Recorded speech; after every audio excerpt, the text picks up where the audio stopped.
sure our internet, yes, good enough connection. Just hold it like this on the right side, because otherwise you're gonna don't touch these things because it'll turn it off.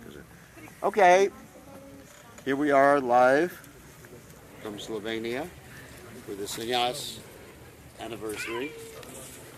So Om Ganat Timidandasha Gananjana Shalakaya Chakshur Meditam Yena Tasmai Shigurveda Maha. Can everyone hear now? I'm trying to be loud. So we're going to talk about sannyas, the purpose of sannyas, why I took sannyas, how I took sannyas, and other interesting topics. So, actually a sannyasi, according to Krishna in the Gita, someone in the renounced order, someone sannyasi, is not someone who lights no fire or does no work. Generally, people think of, sannyasi as someone who goes to the Himalayas, sits and meditates on either the impersonal Brahmana, whatever he's going to meditate. Actually, I think we need this thing, because the natives are restless out there.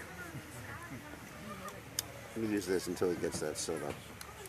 So generally, Hare Krishna, Hare Krishna. Is that better? Okay.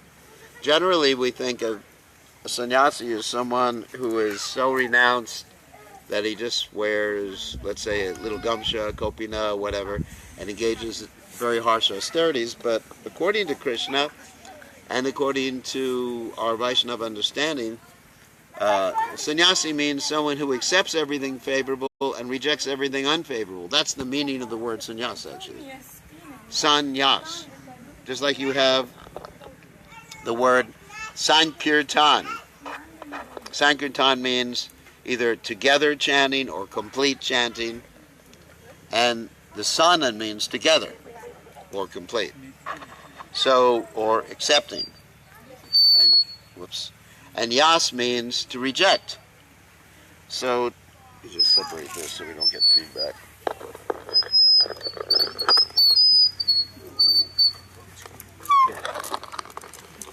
Okay.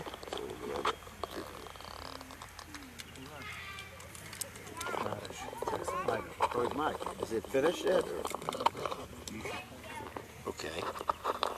Hare Krishna. Anyway, I'll hold it. So the nyas, just like a nyas means to reject, and san means to accept. So basically the word sannyas means to accept and reject. But not sankalpa vikalpa, not to accept things and reject things according to what pleases one's senses. Generally that's the mental platform, sankalpa vikalpa. But to accept according to what will please Krishna and reject everything that doesn't please Krishna. That's a real sannyas. And of course that's two of the surrendering principles or practices that Chaitanya Mahaprabhu gave us. He gave us 6. One is to accept everything favorable. The second is to reject everything unfavorable. That's also Yukta Vairagya, a similar concept.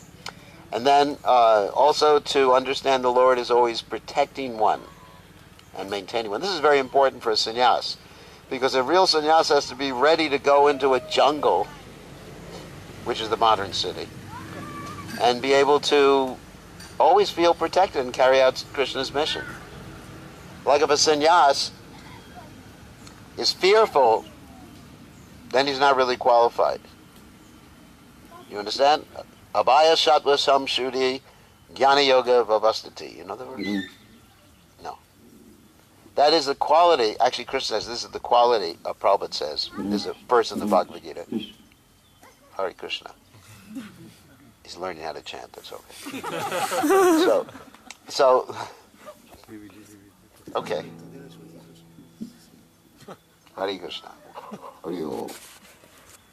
Is this better? Yeah. Okay, it's clear. Okay, you can hear better? Very good.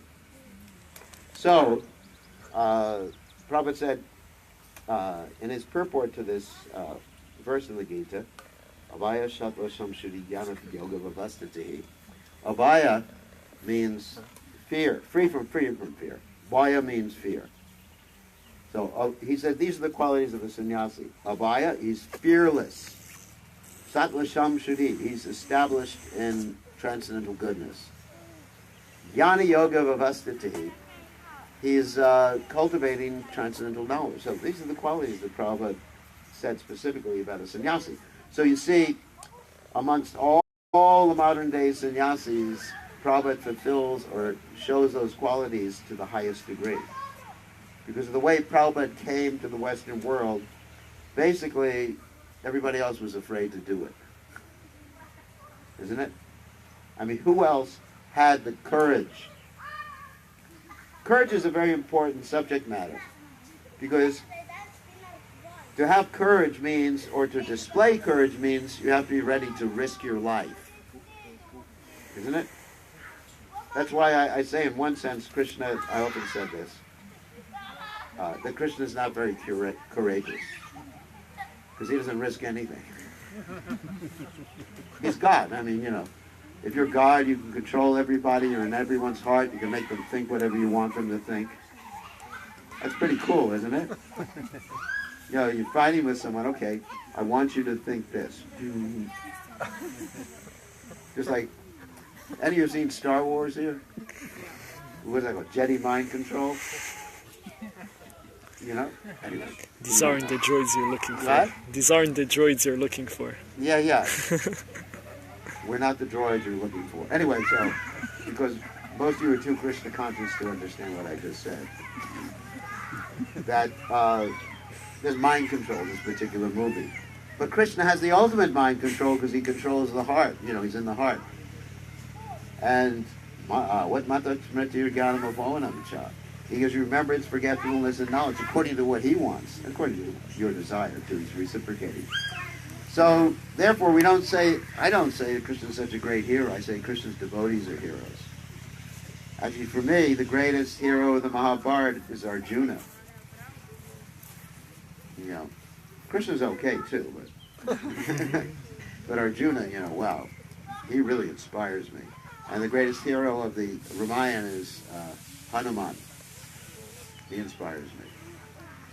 So, of course, Lakshman, he's nice, but he's also Vishnu Tagwas to the pastimes. Vibhishan's a hero too. What about Jatayu? Jatayu, yes, you're right about that. Jatayu's a great hero. Jatayu, Vibhishan to a certain extent, but I think Jatayu more. Jatayu, and Sampati is also a hero. Sampati risked his life to save his brother Jatayu. So in my mind, hero means someone who's ready to risk everything for a higher purpose, and especially to serve Krishna. So Prabhupada, in my mind, is the greatest hero in the modern day and age, right? Because Prabhupada risked everything to come to the Western world. He risked his life. He literally risked his life because of his heart attacks. Heart attacks, not having any money, going into a strange city. You know, that's Abhaya. Like Prabhupada specifically had that name, isn't it? Abhaya Charande or Abhaya Charanada Vinda. That means one who has taken shelter of the Lord's lotus feet and therefore is free of fear. So that's a necessary quality of a sannyasi. You understand? Necessary quality. Of course, in the Vedic system, when someone first took sannyas, they didn't have that quality. So they stayed in the same village, and they didn't understand Krishna was going to protect them and maintain them. So they stayed in the outskirts of the village, you know, Bodak and Kuticha. And they had their wife cook for them, even after they took sannyas. And the kids would bring them the food. And then later on, they decided, well, maybe it's better to do Madhukari. Paravrichakacharya. Well, yeah. And then Madhukari means just to go. That's before Paravrichakacharya. That means just to go to different people's houses and ask for a slice of pizza in each person's house. Or a chapati. But you couldn't go if there was smoke coming from the chimney. Really? You know about these things better than me. I didn't know that. So, but then the Parvajakacharya, he just travels and he doesn't worry about knocking on people's doors. And the Paramahamsa, of course, that's the highest stage of sannyas. So Prabhupada was on the highest stage, the Paramahamsa, but out of compassion, he stepped or acted as a Parvajikacharya. That's why we say about Prabhupada, Paramahamsa Parvajikacharya. We say these two words. Even though there are different stages of sannyas, because Prabhupada is a Paramahamsa acting as a Parvajikacharya. So, that's really, talking about the surrendering principles, to understand always Krishna's protecting you, always maintaining you, and then the final two are to always be meek and humble, never become proud, and then also have no separate interests other than the interests of the Supreme Lord. So that's really, to me, that's what sannyas means. I'm not saying I'm on that platform. But that's really what sannyas means. Because otherwise, sannyas is not a method, or taking the formal order of sannyas is not a method to become Krishna conscious. It's not that when you change your dress, you put on saffron. There's pictures actually of me when I took sannyas in 1978. As a young baby of 28 years old. It's not that, I got my danda, and even the sannyas gets new underwear. So, it's true. My danda, my robes, and I'm just walking down the stairs. But actually, you see, when Prabhupada, there's a picture of Prabhupada when he first took sannyas, he looks like a fighter. Anyone seen that picture? With me, I just look like a young baby, walking down with a stick. But Prabhupada, he's standing there with his danda like that. It's like someone in the army who's getting ready to shoot you. Ferocious and determined and courageous. So, anyways, and so Prabhupada epitomized or showed the full details of what it means to be completely surrendered to Krishna, Sharanagati. So the Sharanagati is the same as sannyas. So getting back to the point, it's not that taking sannyas will make you any more Krishna conscious. That's a very interesting point. Sometimes the brahmacharis are thinking, boy, when I take sannyas, I'll become more Krishna conscious because I'll get all the Mahaprasadam. So, and people are sometimes thinking, like when you become a guru, then you become a pure devotee automatically by becoming a guru. There was one devotee who asked me, when one of my godbrothers was appointed, or whatever, because you can't appoint gurus, but he was allowed to initiate disciples. He said, when did he take his pure devotee initiation? And I said, if there is such an initiation, tell me where it is. I'll take it too. Because the way to become a pure devotee is the same whether you're brahmacharis, grahastas, vanaprasthas, sannyas, men, women, children, whatever you are, it's the same way. You chant Hare Krishna purely, you develop compassion for other living entities, jivadoy and namaruchi.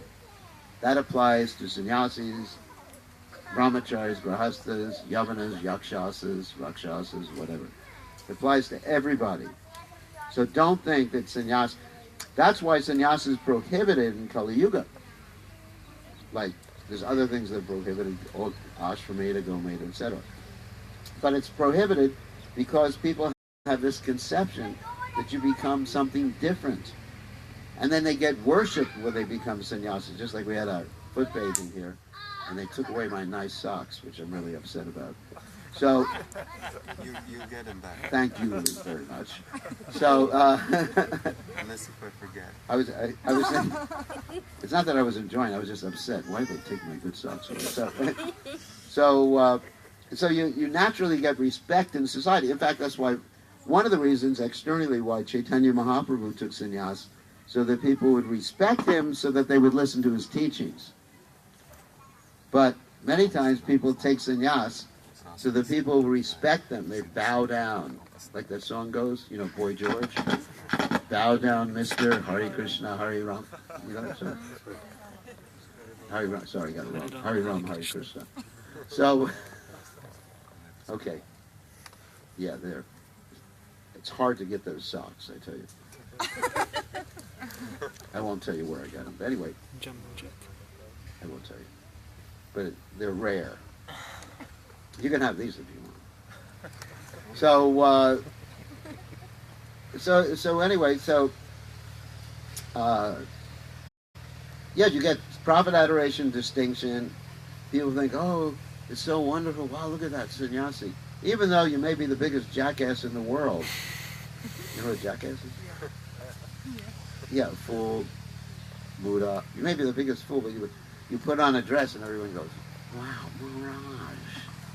Like Prabhupada talked about one person who lived right next to him in his apartment building, and he would dress as a sannyasi during the day, and at night he would dress as a grahasta. Because he could, it was good, better for collecting. Because sannyasi has this, bahirvas, this outer garment which is meant for collecting, like that. So he would go home and turn everything over to his wife. So that's Kali Yuga sannyas. And actually it says, in Bhagavatam says that in Kali Yuga people will think that religion is just a change of dress. So that's why it's prohibited, because it's dangerous. It's like waving a red flag to Maya. Like a bull. In a bullfight, probably none of you have seen a bullfight. I did see a bullfight before I joined the movement. It was horrible. So you read the matador, that means the person who kills in Spanish, waves a red flag, and he has a sword behind the red flag. It's interesting. It's just like taking sannyas. So he waves the red flag in front of the bull. The bull charges, and he has this sword hidden behind the red flag. Wow, it's interesting. Think about the metaphor. And what he does, he kills the bull. He puts the sword right between the eyes of the bull, like that, up there. It's horrible. Don't go to see it. And then there's some pretty girl in the audience, and she gets the ears of the bull. That's bullfighting, for those who are interested. There's also picador, isn't it? The picador makes the bull agitated. He picks in to make the bull agitated. Anyway, this is not about bullfighting. But that's about what it means to take sannyas. Maya starts waving a red flag. Gives you more attractions. Because people are offering you respects. Even ladies are offering you respects. You get to eat whatever you want. Whatever house you go to, you can ask anything you want. They'll make you a 20-course, 50-course, 100-course dinner, like in Fiji. Raja's experience in Fiji, they sometimes would make a 100-course dinner for me. Pretty good, isn't it? And that's just ordinary. That's not Vyas Puja. Vyas Puja is 2,000, 3,000 courses. So, you get respect, but actually, Lord Chaitanya says, he who praises me is my enemy. Because when you get praise, you actually develop an artist. So, in other words, it's a very dangerous thing to externally take sannyas. So, therefore, in Kali Yuga, the preferable stage of sannyas is kshetra sannyas, where one remains in a holy place, serving the deities or serving the devotees. But, for the purpose of preaching, Prabhupada made sannyasis. Now, when Prabhupada made sannyasis, he was very liberal in his making of sannyasis because it was an emergency situation. He only had 11 years to do all this preaching in the Western world and actually around the world. And so he had to deputize people to be sannyasis who were not many of whom were not qualified. The reason for that, let's give an example of the Old West in America. Some of you have seen Western movies, with the cowboys and Indians and other things. And sometimes they would deputize people who were not qualified. They're called deputy sheriff because they weren't qualified to be a real sheriff, but there had to be someone there. What do they say? A blind uncle is better than no uncle at all. That's a Bengali saying. So Prabhupada did that in many cases. Sometimes they were qualified devotees, but in many cases they were not qualified. And that's why many of the sannyasis that Prabhupada made did not make it as sannyasis. Because it was an emergency situation. When there's an emergency situation, things have to be done. So, of course, nowadays in ISKCON, we have different systems for reviewing each candidate. We make sure that they're at least 95 years old. They can't walk anymore. And so we have no fear that they're going to leave sannyasa. No, it's almost like it. I remember, everybody knows Gargamuni. They were putting him through like so many tortures to try to see if fill out a report on him. So it's a little bit too much now. But Prabhupada was very liberal in giving sannyas. And so some people made it, some people didn't make it. But it was necessary, it was a necessary what we call expedient. Because we needed people to go around the world and preach Krishna consciousness and be completely dedicated to the mission. of preaching Krishna consciousness. So, anyway, that was Prabhupada giving sannyas. So, as far as my sannyas is concerned, I took sannyas in 78 after Prabhupada left. But it was a different situation. What happened is that, of course, Prabhupada left the planet in 1977, November of 1977. And when Prabhupada left, people were left without their father. I mean, Prabhupada was everybody's, and is everybody's father in the International Society of Krishna Consciousness. It's a fact. He's the founder, Acharya, which basically translates as father. You know, the representative of the father, but he's the father for everybody.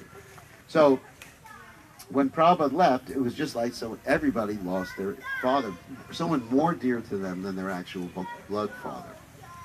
And everyone was in a state of mourning in the whole Hare Krishna movement. I was in Los Angeles at the time when it was announced. Actually, before Prabhupada left, he wanted every devotee with him, to be with him when he left this world.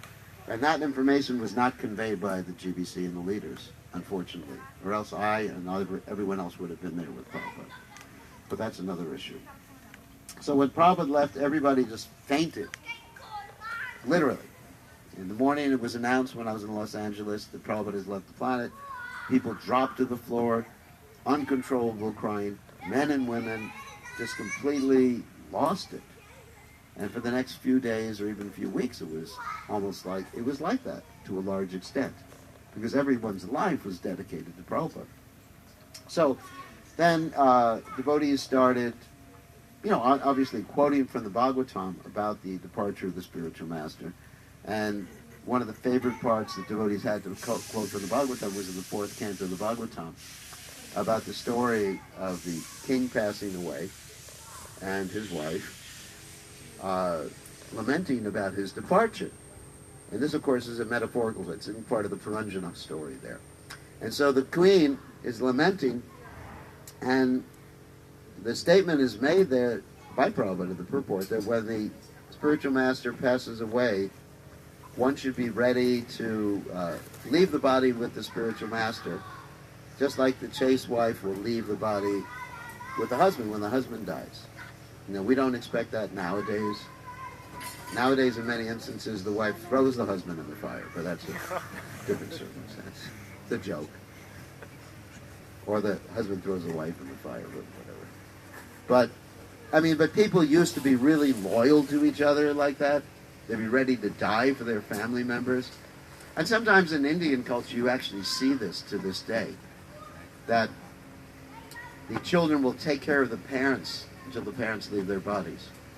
And sometimes, but not so much in the Western world. In the Western world, they just put the parents in an old people's home, isn't it? In India, the young people or the children are considered to be the old age insurance.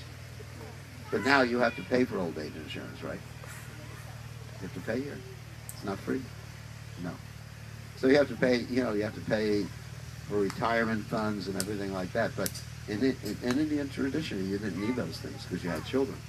Anyway, so the point is that there was so much loyalty and chastity in those days that the wife was ready to leave her body if the husband left the body. And there's many instances of that, like Madri living with Pandu. And Prabhupada made that comparison that the wife should be ready, the disciple should be ready to leave the body with the spiritual master when the spiritual master passes away. If the disciple is not ready to serve the mission of the spiritual master. Because the mission of the spiritual master is a manifestation of the spiritual master, like we know there's Vani and Bapu. Vani means the instructions or mission of the spiritual master. So when devotees were reading that, I thought, I have to do that too. I mean, I took it very seriously what Prabhupada said. I have to do that too, or else hasta la vista, you know, I have to leave my body. I didn't want to leave my body because there's too much enjoyment left in life. So I thought, you know, I just have, you know, two alternatives. One, leave my body, one, serve the mission of Prabhupada. So I thought, to serve the mission of Prabhupada fully, I need to take a vow to do that. Because to me, sannyas meant taking a vow. And so I took a vow that I'm going to take sannyas, and I got put on the sannyas list in at the GBC meeting in 19 78, the early February of 1978. Okay, and I was supposed to take sannyas in 79. So some people ask the question, why didn't I take it in 79 instead of 78? Well, we had an emergency in South America, because I had been working in South America for many, many years. I lived in Venezuela, which is one of the countries in South America, for several years. And anyway, I spoke the language down there. So there was an emergency. What was the emergency? That some devotees had declared their independence from ISKCON. There were two sannyasis who basically were influenced by anti-American sentiment. Because to a large extent, the leaders in the Krishna conscious movement at that time were all Americans. Because Prabhupada went to America, went to the Western world, never stayed Shunyavadi. I mean, even in India, they thought to a large extent that the members of the Krishna consciousness movement were actually members of the CIA. It was like that. And actually, I remember walking in Venezuela, and people would look and say, CIA, CIA, CIA, which means in Spanish, CIA. And one of our devotees almost got killed. He went to a college university to preach, college campus to preach. And he was an American. And he got chased by all these, the communists there. And they were getting ready to kill him. They were like, CIA, CIA, CIA, CIA. So there was this consciousness that, Americans were, that the CIA actually was actually the founder of the Hare Krishna movement. Really interesting. I mean, I think they have better ways to do things than join the Hare Krishna movement, and chant Hare Krishna and shave their heads. So, I mean, in Brazil, we did have some Secret Service people join the movement. That's true. CIA, but Brazilian Secret Service. They joined the movement to spy on us, but while they were spying on us, they were also chanting Hare Krishna, and they became initiated devotees. So it works, Krishna consciousness works, even if you come for the wrong motivation. So we had this, in Venezuela, there were these two sannyasis who declared their independence from ISKCON because they thought ISKCON was just part of the American movement. And they started initiating on their own, and they started to influence other countries around. And as a result, we had to do something. So the GBC of South America, which was Sri Nandamars at that time, I wasn't GBC, said, Prabhu, because Prabhu, actually Prabhu means master. It's actually a pretty nice term. Sannyas just means someone who renounces. So Prabhu title is actually higher than sannyas, right? Sannyas means, oh, you renunciate. And then you get Swami, basically. Yeah. Swami means controller of the senses. Doesn't mean my controller. Good also. Yeah. Actually, in Vedic society, the wife calls the husband Swami. Did you know that? A husband calls the wife. Also, in South India, they call deities Swami, yeah. And the husband calls the wife Priya. It's very romantic. So anyway, Rita Nandamarish, he said to me, you should take sannyas now. And I said, don't we have to wait for the approval of the GBC? This is a story I've never told before. Don't we have to wait for the approval of the GBC? And he says, I'm an acharya. Acharyas. He said this. The first time I revealed this. He said, I'm an acharya. I do something. He said, acharya doing. Anyway, I think you get the idea. At that time, the people who were taking the role of guru considered themselves superior to the GBC. I mean, that's why we had a revolution against the acharyas at a particular point, and I was a member of the revolutionary gang. We had a gang of 50, and we revolted, and we reformed the GBC, but that's another story. So, getting back to the point, so basically, he said, I'm an acharya. You get down to Lima, Peru right now and take sannyas. I said, wow, that's good. Who wants to wait, And so I flew down immediately from Lima to Peru. And there was another devotee who took sannyas with me, but he didn't make it in the sannyas ashram. He's a good friend of mine. He passed away. His name was Jagajivan. Some of you may know him. He's a very nice devotee. And he got married later on, and his wife's very nice. Anyway, so we were there in Lima, Peru, and I was just ready to take sannyas, and I said, well, it's Srivas Thakur's disappearance day, and I want to take sannyas that day. And he said, well, we haven't prepared. And I said, yes, I had. So I had everything prepared. And so anxious to take sannyas. I had, the danda made, everything was already made. He said, okay. And so on that day, 1978, on this day, 1978. Tomorrow, sorry. Yeah, Srivas Thakur's. Anyway, we're commemorating today. Then we took sannyas and took our vows of sannyas and began to preach as a sannyas. I was preaching before. And so after taking sannyas, I had spent some time in Latin America trying to rectify the situation, which I explained before. And then somehow or other, it was interesting because I was working with Srinanda Maharaj. He's known as someone who changes things continually, or has been known like that. So after a few months, he said, all right, you better go to North America to preach. I said, okay. So then I preached in North America, and then since then I've been preaching in North America, Australia, New Zealand, Fiji, the rest of the Balkan area, other places in Europe. Actually, I got involved in Europe right after Harikesh had some issues. What happened was that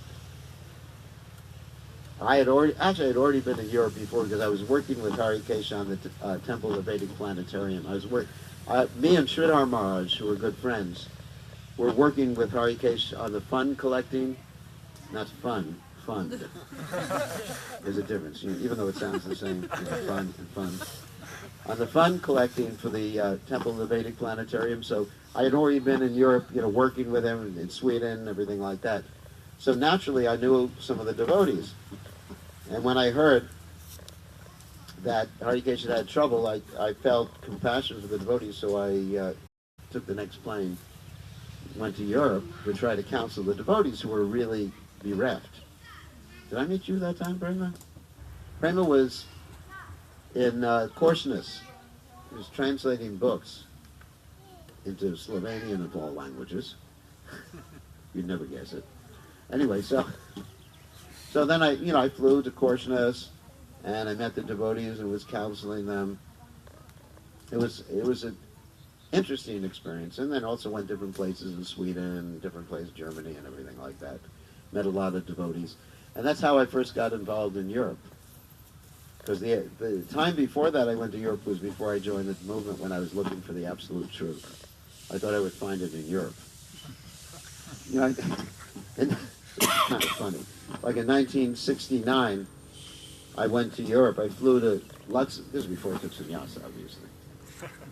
Before he joined the movement. I flew to Luxembourg and traveled around Europe thinking I would find, I thought Europe has culture, America doesn't have culture, because America's just a new country. Europe has an old, history. Like today, Baladev Prabhu was preaching to me about Napoleon, how nice Napoleon was, things I've never heard before in my life. How he was a good guy, he wasn't a bad guy. So, on Baladev's advice, I went to Europe in 1969. I went to Europe, and I thought I would find culture, but actually I found the same thing I found in America, which was what? Eating, sleeping, making, defending. So then I headed back to America, and I thought, wow, where am I going to go? India's a little too far for me. And so I just started meditating and chanting Hare Krishna at that point, and went to a deserted island in the Caribbean to chant, where there was no people, and got scared to death because there were wild boars there. Wild boars and these pigs with big tusks on it, like elephants. And then there were sharks in the water. So that my meditation didn't work. Anyway, later on I joined the Hare Krishna movement. So anyway, So then that's how I got involved in Europe, and then somehow I got involved here in Slovenia because Dominic Krishna invited me to come. Dominic Krishna, and there were two devotees living in the temple at that time, is Kavi Karnapur and Dominic Krishna. You remember that? You are speaking a lot about this situation. Yeah.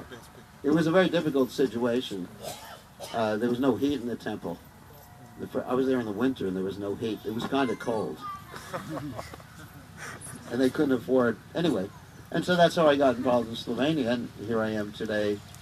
And Krishna, and also I got involved in Fiji in a, not a similar way, but it's a very similar because Tamal Krishna Maharaj asked me to go there, to Fiji.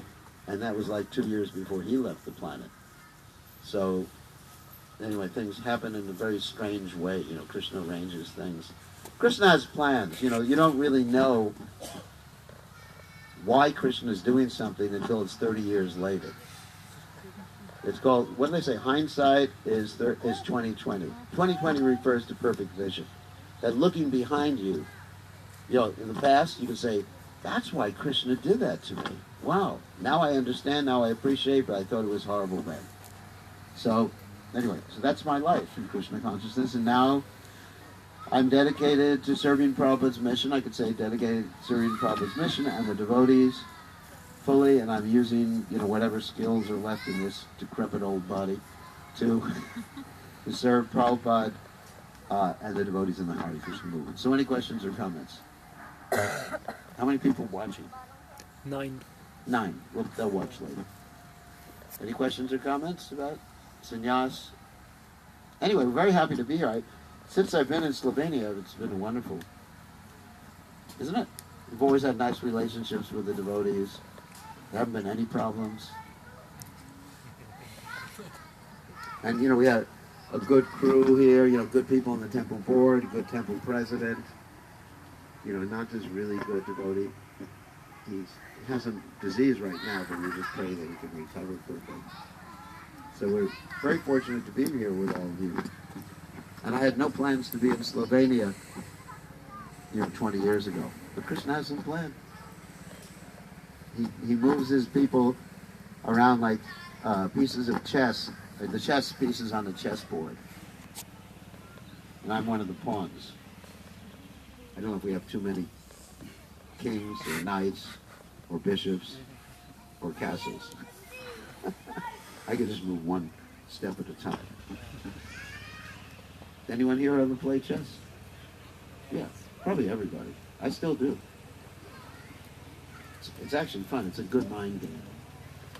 So any questions before we take prasad? Yes. I heard that there's 3 sticks in danda. Yeah. And they mean that this is that one dedicates mind, Body and words. body, and There's actually 4 sticks. That's interesting for you. It's called the tree danda, but the Vaishnava danda has a little like crooked thing there. That's the 4th stick. There's 3 sticks in the danda, the stick itself. But connected to the danda, there's this little curlicue thing. And that refers to the jiva. So it's mind, body, words dedicated to the Supreme Personality of Godhead in His service. And it's a jiva, which is us. then I was thinking, isn't that instruction for everyone? Yes, Isn't but the that- sannyasi carries it to remind. The sannyasi carries the danda to remind him of that. And I don't carry it because I don't want to be reminded of it. That's a joke. You know. No, actually, after a few years, you know, the different devotees say 11 years, 14 years, the sannyasi doesn't have to carry his danda. When I first started traveling preaching, I carried the danda. And it was really difficult getting on airplanes and everything like that. And sometimes going through customs, they thought I had drugs in it. And so they would unravel I remember going in through different customs and countries, and they would unravel the whole danda. The danda is wrapped with long strips of cloth, saffron cloth, really long strips. So I would walk out of the customs with this like, probably like 100 meters of cloth wrapped around my head, and 4 sticks of bamboo sticks in my hand. And it really wasn't that practical. And then some sannyasis developed collapsible dandas, telescopic dandas. Like, you know what I'm talking about. Yeah. Janananda Maharaj, he's got literally fishing rod inside. He has a fishing rod. Yeah, he has a fishing rod case. I asked him, look at him, is he serious or he's joking? And he said, no, it's fishing rod. Yeah, And I touched it, it was really like, Yeah. Yeah, so people won't tear it apart if it's a fishing rod. So, he just puts it together, puts it in a suitcase, and when he meets devotees, he just put it back. Yeah, so some people have developed different strategies, but you'll find that most of the older sannyasis, the people who took sannyas first, like me, I was one of, I think I am the first, basically, or maybe the second, who took sannyas after Prabhupada left the planet. So they're not carrying dandas, it's just not practical. It's not practical for many reasons. And then, sometimes a sannyas, instead of a danda, can carry a walking stick. Like Bhakta Tirtha Maharaj did that. Hello.